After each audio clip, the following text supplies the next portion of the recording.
Back bulletin Visakha వేదికగా జరుగుతున్న IPL cricket match లో బ్లాక్ టికెట్ల దందా జోరుగా సాగుతోంది. ఒకటి కాదు రెండు కాదు ఏకంగా వందల సంఖ్యలో బ్లాక్ టికెట్స్ స్టేడియం వద్ద బహిరంగంగా అమ్ముతున్నారు. స్టేడియం సిబ్బంది సహాయంతో రెట్టింపు ధరలకు టికెట్లు విక్రయిస్తున్నారు. బ్లాక్ టికెట్ల అమ్మకాలపై సమాచారం అందుకునే టాస్క్ ఫోర్స్ పోలీసులు 9 మందిని అరెస్టు చేశారు. వారి నుంచి టికెట్లు, సెల్ ఫోన్లు, నగదు స్వాధీనం చేసుకున్నారు.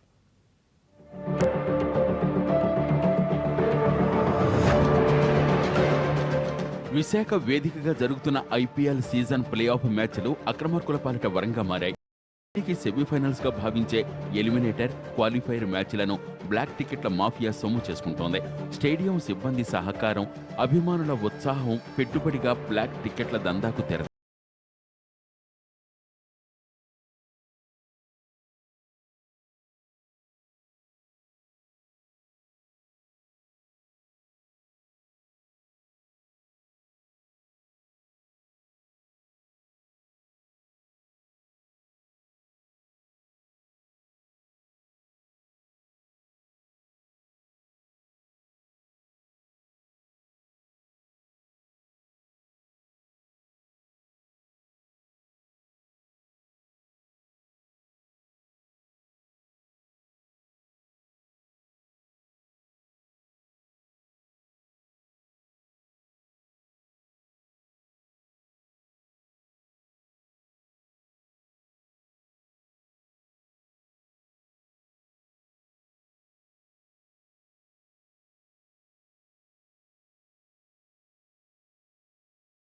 పై దాడులు నిర్వహించిన టాస్క్ ఫోర్స్ పోలీసులు 9 మంది నిందితులను అదుపులోకి తీసుకుని విచారిస్తున్నారు. వారి వద్ద నుంచి 109 టిక్కెట్లు, 9 సెల్ ఫోన్లు, 40,000 స్వాధీనం చేసుకున్నారు. ఆన్లైన్ ద్వారా అంత మొత్తంలో టిక్కెట్లు తీసి బ్లాక్లో విక్రయించడం సాధ్యం కాదని టాస్క్ ఫోర్స్ పోలీసులు భావిస్తున్నారు.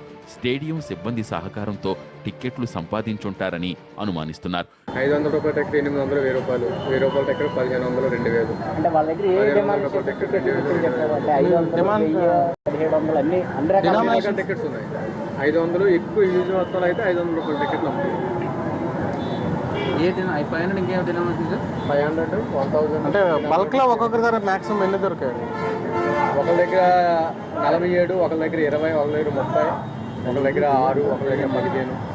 ఇట్లా అమ్మకాల్లో అవకతవకలకు అవకాశం లేకుండా ఆన్లైన్ ద్వారా అమ్మినట్లు స్టేడియం వర్గాలు చెబుతున్నాయి. అయితే బ్లాక్ టికెట్ల మాఫియా చేతుల్లోకి వందల సంఖ్యలో టిక్కెట్లు ఎలా వచ్చాయో ఎవరికీ అర్థం కావడం లేదు. ఈ వ్యవహారంపై పోలీసులు ఆరా తీస్తున్నారు.